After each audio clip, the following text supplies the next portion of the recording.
Shalom, Apostle Doc coming back at you with this truth, giving all praise to Yahweh Bashem, Yahushua Bashem, Kakodash. And I'm going to entitle this video, Christianity is Nothing But White Supremacy. And what I mean by that is the Christian churches, Christianity, the plantation Christianity, any Israelite that are part of the American church or American Christianity or world Christianity or Renaissance Christianity, there's no hope for you. If you don't come out of that church, you'll be destroyed. And I see anybody that's a part of the church, of these churches, except for maybe a few prophetic churches that might teach that the mark of the beast is the chip and not take it. Well, if you're an Edomite, you're not going to make it anyway, whether you take the chip or not. So you're doomed no matter what you do. The only thing you can do, you Edomites, so-called white people, can do is leave the country so you don't get, eat a missile. But then you're going to get gathered together anyway. Either way, if you're an Edomite, if your line goes back to Esau, your future is captivity. Point blank, period. No ifs, ands, or buts. Now you got Israelites out there that look like Edomites, like Blake Griffin Jr.'s son, but that's a Jake.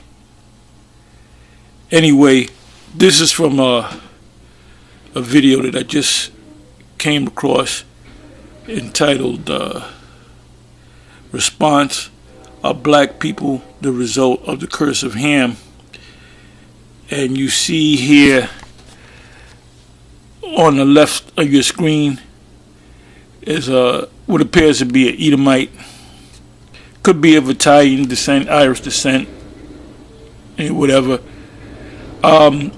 Whether he's a Jake or not, I don't know, but he appears to be an Edomite. And then you have the devil on the right hand side of the screen. And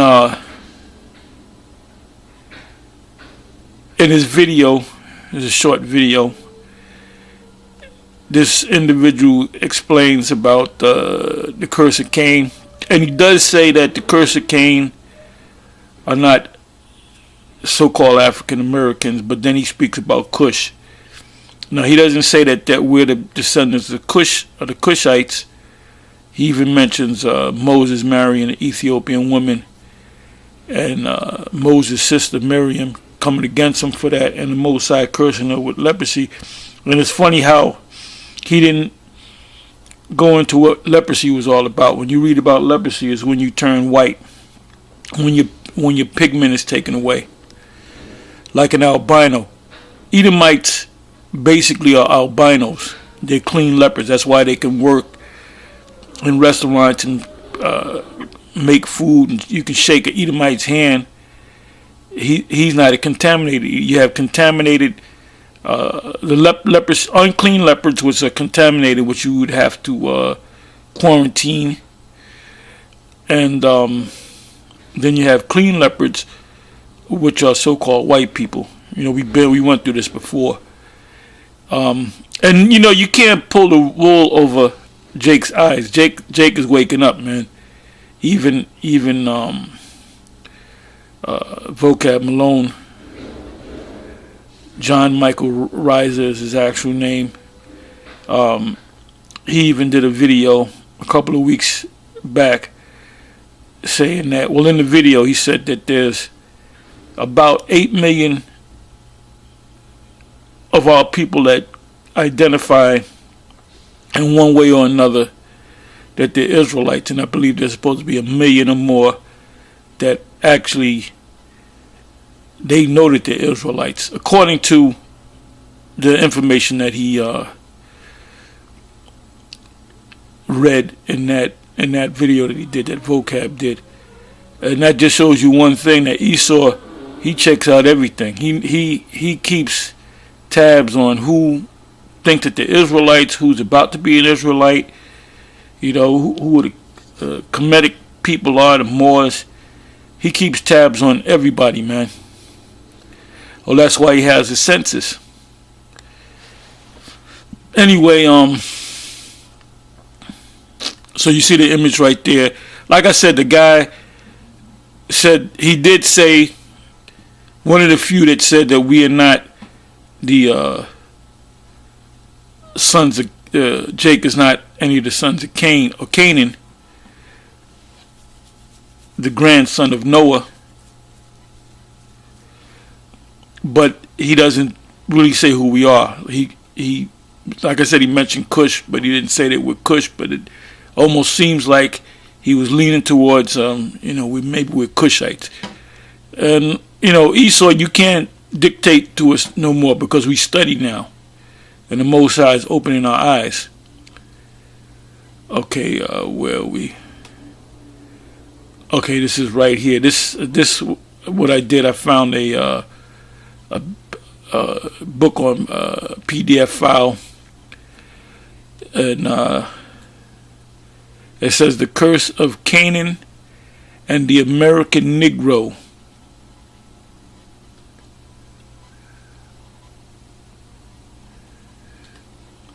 And that's the and this is from Concordia Theological Monthly. Oh, and this came out in February, copyrighted February of 1971. That's when Jake was deep in the Negro-dom. Anyway, it says The Curse of Canaan and the American Negro by L. Richard Bradley. The author is a graduate student at Princeton Theological Seminary. Most of your prestigious schools, if I'm not mistaken, have the theological seminaries where you learn about religion, Christianity. Anyway, it says the survey of past interpretation of Genesis 9, verse 25 to 27 supplies a helpful perspective from which to understand how the notion of white supremacy and Negro slavery in America were persistently justified on the basis of the curse of Canaan. So you have, let's go to the old churches. Let's go back to the time of hardcore slavery, and even today. They'll say, look, there's nothing wrong with enslaving Negroes because the Most High cursed them to be our servants. And then they'll go to Genesis 9 verse 25 to 27, which has nothing to do with us going into slavery. It's that's referring to the Israelites coming out of the land of Egypt. Well, this is the justification. The curse that was put on Canaan, because they were in the land of Canaan, what was called Canaan. And this is what the Most High said to do when we were in the wilderness, and the Most High said, okay, now it's time to give you your land.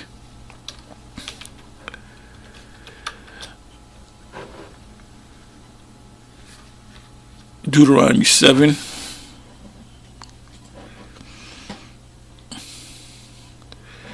It says 7 verse 1, and when the Lord Yahweh thy power shall bring thee into the land whither thou goest to possess it, and have cast out many nations before thee, the Hittites, the Girgashites, which are all Canaanites, the Amorites, the Canaanites, and the Perizzites, and the Hivites, and the Jebusites, 7 nations greater and mightier than thou. Now actually this is one group of people, the Canaanites, but they were cut up into separate nations or tribes.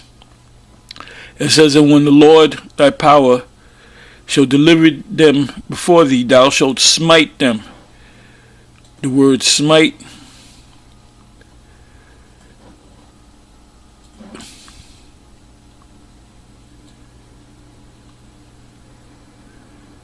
one word is to smite, to kill, to slay.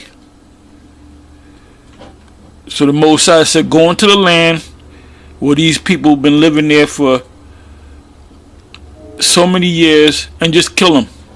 You know, kill their babies, kill their women, kill their men, kill them off.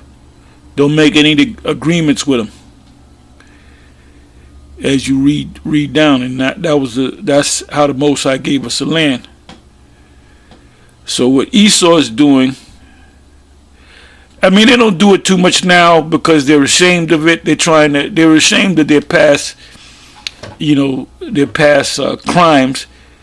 Slavery was a crime, man. Even though the Most High use Esau to enslave us for the punishment, Esau is still going to pay for that. Because they're putting hell on us even to this day. They haven't stopped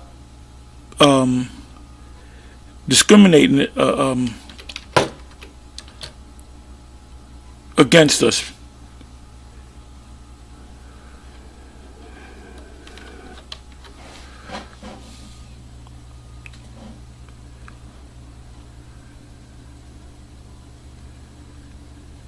It says in the 5th, I'm going to start the 1st.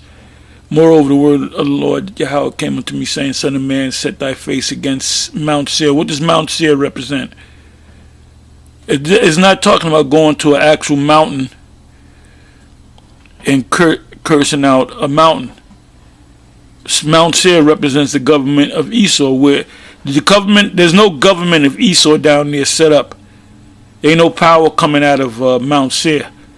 The power is coming out of America and different parts. The power, in a nutshell, is coming out of the power of the beast system. It's a son of man, set thy face against Mount Seir and prophesy against it. And that's what we've been doing. In what form? We've been telling them that they're the Edomites. We've been telling them because we're the prophets of the nations, so we know who the nations are, pursuant to Jeremiah 1, verse 4. The Most High made Jeremiah a prophet unto the nations. And say unto it, thus saith the Lord, behold, O Mount Seir, which are the Edomites, which we identified who the Edomites are, I am against thee, and I will stretch out every one of you, my hand against thee, and I will make thee most desolate. How is he going to do that? By thermonuclear destruction, the missiles, the ICBM. I will lay thy cities waste. How is he going to do that? By the missiles. And thou shalt be desolate. And this is talking about America, because there's going to be many lands that's going to be destroyed by these missiles, but they're going to be built back up, including the land of Israel. But America is not going to be built back up. And thou shalt know that I am Yahweh, because the kingdom is going to be established, because thou hast had a perpetual hatred and has shed the blood of the children of Israel, even to this day, by the force of the sword. The modern day sword is a gun. In the time of their calamity, in the time that their iniquity had an end. Therefore, as I live, saith the Lord, I will prepare thee unto blood. This is for you, Esau, the inhabitant of Mount Seir. And blood shall pursue thee. Saith thou has not hated blood, because you love blood, you love killing people, even blood shall pursue thee. Thus will I make Mount Seir most desolate, and cut off from it him that passes out, and him that returneth, which is actually America. That's going to be the place that's going to be desolate. And I will fill his mountains with the slain men, and in the hills and in the valleys and in all thy rivers shall they fall that are slain with the sword. The sword is the modern day sword, which is going to be war, because it's going to start as a war, and then ultimately the missile is going to be shot. I will make thee perpetual desolation. That's America, Babylon the Great. And thy city shall not return. New York City, Las Vegas, Los Angeles, Atlanta, Georgia, and ye shall know that I am Yahweh, because thou hast said, these two nations and these two countries shall be mine. And because this land of Babylon was known as the land of Canaan that Jake had power over, and the land of Israel. And then you had power over the two kingdoms. Okay, so let's go back to the article.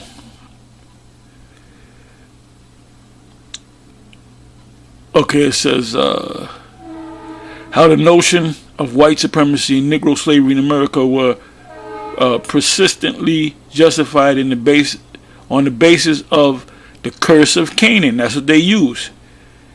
The article grew out of a course in black history, which the author recently taught while a student at Concordia Theological Seminary.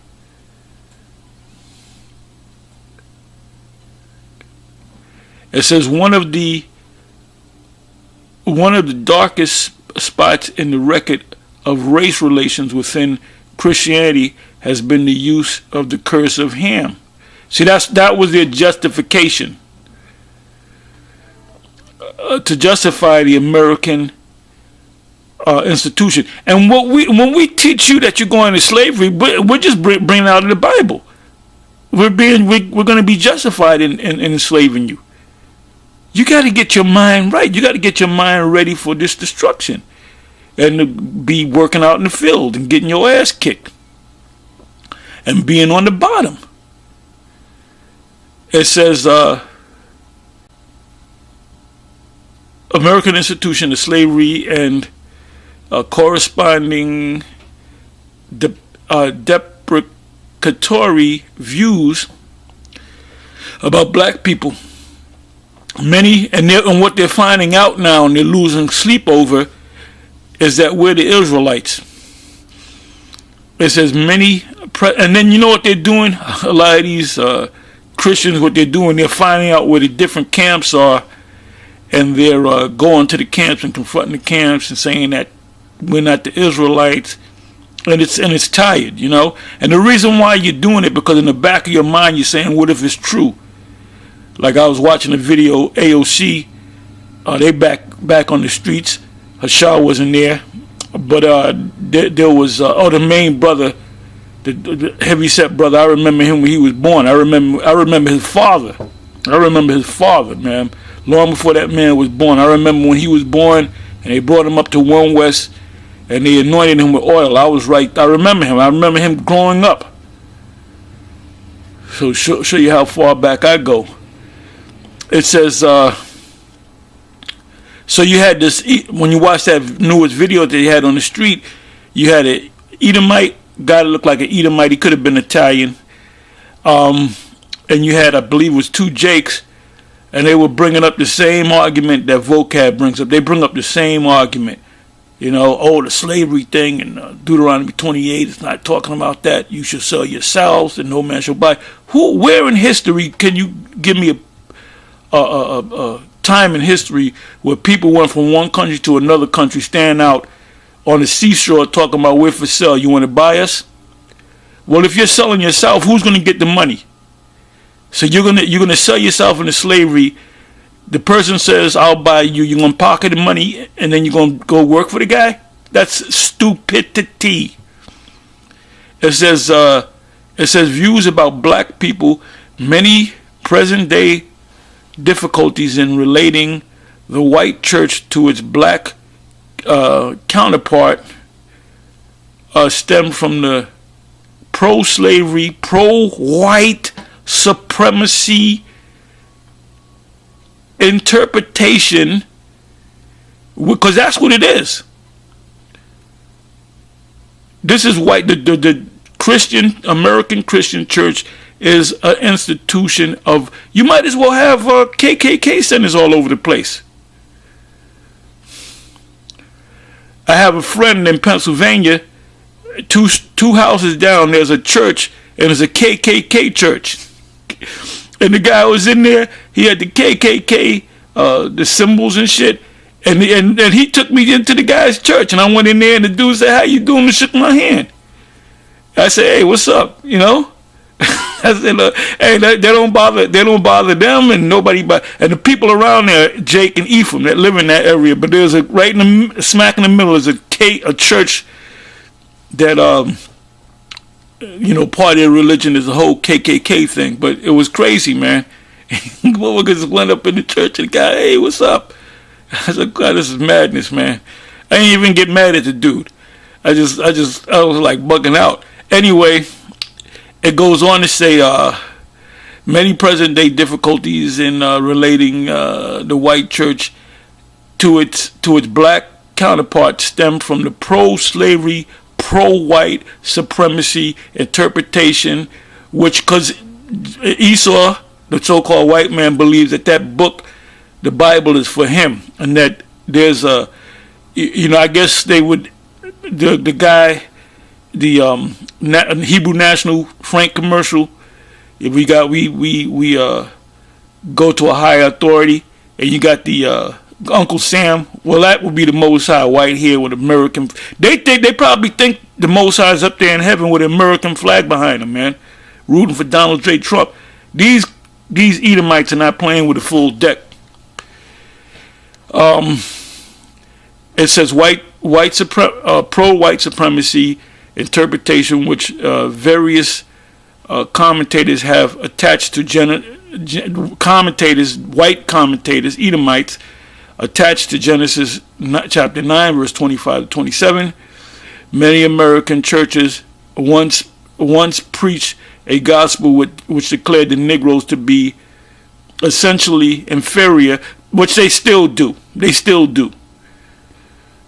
a few of them that are now sitting side by side with Jake, and that's from guilt to the white man and slavery to be a divine decree. The divine decree is that the Most High set us up to be over Negroes. It is no wonder then that those churches still have problems welcoming and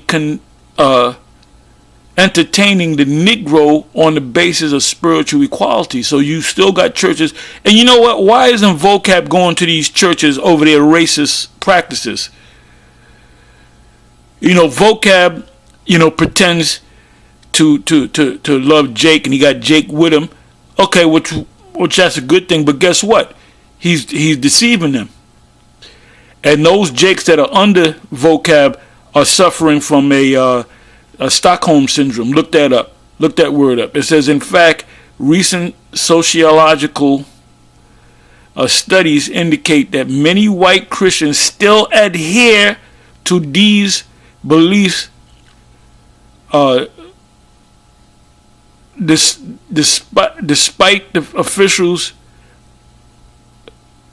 despite official denominational announcements to the contrary. And that's all I'm going to read on that. And you know what? I'm sorry. Let me read down. It says, as sad as it may be, the fact remains that 11 o'clock Sunday morning is still the most segregated hour of American life. What does that mean? You got Jake going to their churches, and you got Esau going to their churches. So that's racism. That's segregation. Against this background, and inquiry into the interpretations attached to the curse of Ham becomes important. So that that's why so many Jakes are leaving the church, and I would say 98 to 99% of these brothers that are woken up to being an Israelite came out to Christian church. So the Christian church is dying a slow death. Reading on, so that one can determine whether the church has been the victim of social pressure or faulty exegesis, or both. Two basic meanings have been derived from this passage. According to John Lang, however you say his name, the application of the curse to Ham was early made by commentators, but it's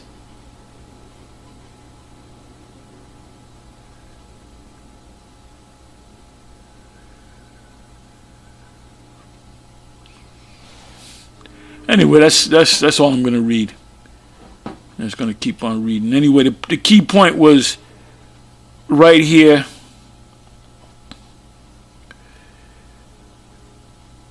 The first part of it, where basically it says the curse of Ham.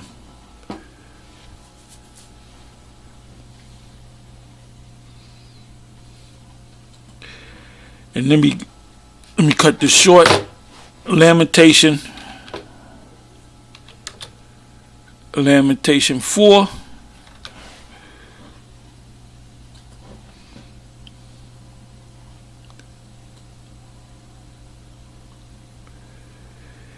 And 21. Rejoice and be glad, O daughter of Edom, that dwelleth in the land of Uz. The cup also shall pass through unto thee. Thou shalt be drunken, and shalt make thyself naked. The punishment of thine iniquity is accomplished, O daughter of Zion, which are the Israelites. He will no more carry thee away into captivity. So when will this happen, that the Most High will no longer carry us into captivity? When the Most High destroys Edom. So what nation has power over us?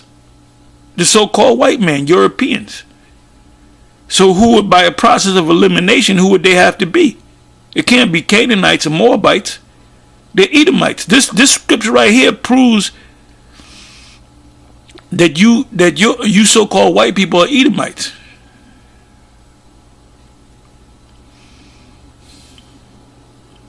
You're at the point now of being naked, meaning we're discovering all your sins. It says the 22nd verse again, Lamentation 4 verse 22. The punishment of thine iniquity is accomplished. When is it going to be accomplished? During the ending of the Edomites. O daughter of Zion. Another way of saying the daughter of Zion is the word Zion is from the Hebrew word Zion, which means memorial, something that you look at and you remember. So we are to remember to the Most High. He will no more carry thee away into captivity. He shall visit thine iniquity, O daughter of Edom. He will discover thy sins. So with that, I'm going to say shalom, and it's on to the next one.